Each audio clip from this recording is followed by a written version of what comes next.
বর্ষার বৃষ্টিতে সুবর্ণরেখা নদীর জলস্তর বাড়াতেই ফের নদী ভাঙনের আতঙ্কে দিন কাটছে ঝাড়গ্রামের গোপীবল্লভপুর 2 নম্বর ব্লকের মালিঞ্চা গ্রামের বাসিন্দাদের।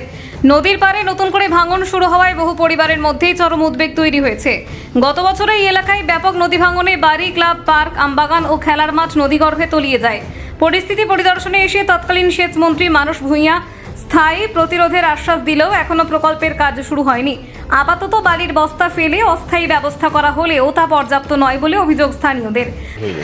প্রায় যেখানে পড়ে গেছে প্রায় 10টা মতো বাড়ি, যেটা নদী গর্ভে চলে গেছে।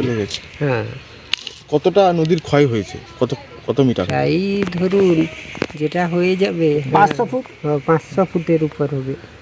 গ্রামবাসীদের দাবি, দীর্ঘদিন ধরে নিয়ম বহির্ভূত বালি উত্তোলনের ফলে নদীর গতিপথ বদলে গিয়ে ভাঙনের তীব্রতা বেড়েছে। বর্তমানে নদীর জল আরও বাড়লে বিস্তীর্ণ এলাকা ও বসতবাড়ি নদীগর্ভে তলিয়ে যাওয়ার আশঙ্কা রয়েছে।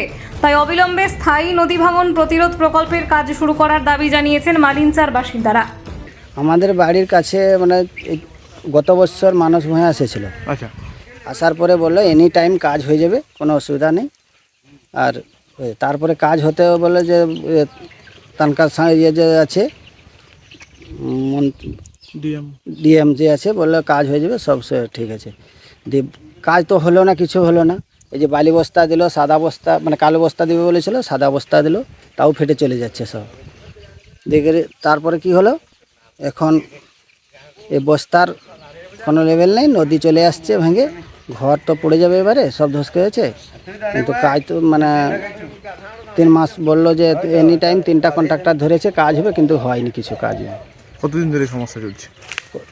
6 বছর ধরে এরকম, আজ নেই কাল। আর আগের বছর এটা বলেছিল যে মানস ভূঁইয়া আসে যে কাজ হবে, করে দেবে বলে ওরা বলেছিল। সরকার তো পরিবর্তন হয়েছে, তারপরে এখন সরকার পরিবর্তন হচ্ছে, বললে যে কাজ করে দেবো, কিন্তু কাজ তো হয়নি কিছু। আর এরকম আসছে, মাপছে, কালকে এসেছিল ওরা ফিতাকের মাপ করতে, এরকম বলছে, কিছু বলেনি ওরা। জল তো বাড়ছে, জল তো বাড়ছে, ওই যে ভেঙে যাচ্ছে, বালি বস্তা সব চলে গেল নদীর গর্ভে। এখন বাড়িও যে পড়ে যাবে, আর সেই সমস্যায় আছি, কি করে থাকবো সেটা বলছি আর কি। চাষবাস করে খাই।